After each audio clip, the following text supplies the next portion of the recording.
कि कोई अगर आपका अपना है या कोई आपसे बड़ा है तो उसका अपने प्रति गलत व्यवहार कभी भी सहन नहीं करना चाहिए। ये गीता का उपदेश हमारी जिंदगी से भी जुड़ा है।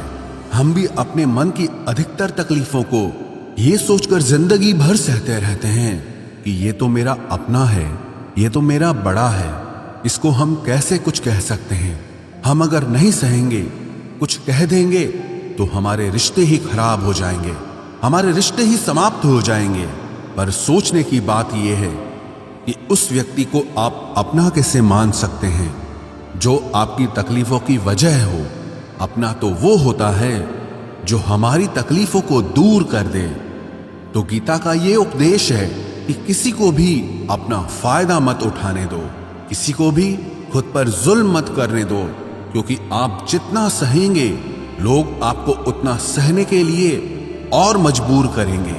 गीता का पहला अध्याय जिसका नाम अर्जुन विषाद योग और दूसरा अध्याय जिसका नाम सांख्य योग है, उसके आरंभ में अर्जुन ने श्री कृष्ण के आगे अपना दुख प्रकट किया है कि हे केशव, मैं कौरवों से कैसे युद्ध कर सकता हूं, ये सब तो मेरे अपने ही हैं।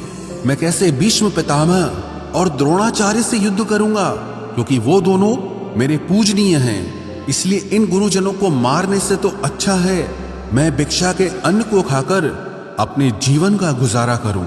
और जिन कौरवों से मैं युद्ध करने जा रहा हूं वो सब धृतराष्ट्र के पुत्र मेरे भाई ही हैं, मेरे अपने ही हैं। इन सबको मारने से अच्छा है कि मैं सन्यासी बन जाऊं।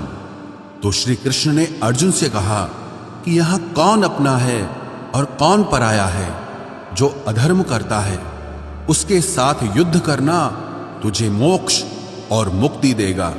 तू अपने इस मन के मोह को त्याग दे, नहीं तो सारा जग तेरी निंदा ही करेगा, तुझे डरपोक कहेगा।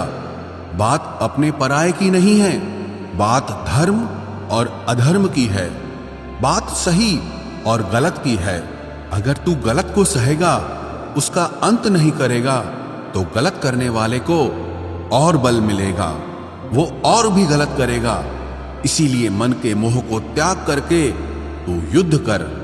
महाभारत की एक और कहानी भी है। जब अर्जुन के पुत्र अभिमन्यु की युद्ध में मृत्यु हो जाती है तब अर्जुन बहुत दुखी होता है, रोने लगता है।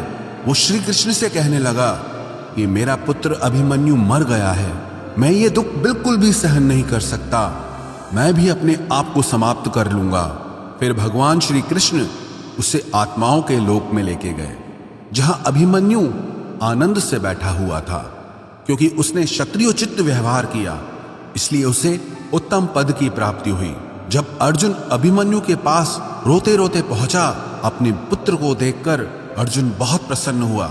उसे गले से लगाकर कहने लगा कि हे पुत्र, तेरे बिना तो मैं जी ही नहीं सकता, मैंने तो अपने जीवन की आशा का ही त्याग कर दिया है। तो अभिमन्यु कहने लगा कि आप कौन हैं? अर्जुन बोला, मैं तेरा पिता हूं, तू मेरा पुत्र है अभिमन्यु। तो अभिमन्यु कहने लगा कि कौन पिता कौन पुत्र, मेरे हजारों जन्म हुए हैं, किसी जन्म में आप मेरे पिता बनते हैं और किसी जन्म में मैं आपका पिता बनता हूं। आत्मा का न कोई माता होता है न कोई पिता होता है। जब अर्जुन ने देखा कि मेरा पुत्र मुझे पहचान भी नहीं रहा तो उसका सारा मोह खत्म हो गया। इसलिए गीता के इस उपदेश को ठीक से समझ लो कि यहां कोई अपना पराया नहीं है। जो बुरे वक्त में, तकलीफ के वक्त में हमारा साथ दे, सिर्फ वही हमारा अपना है, बाकी सब पराये हैं।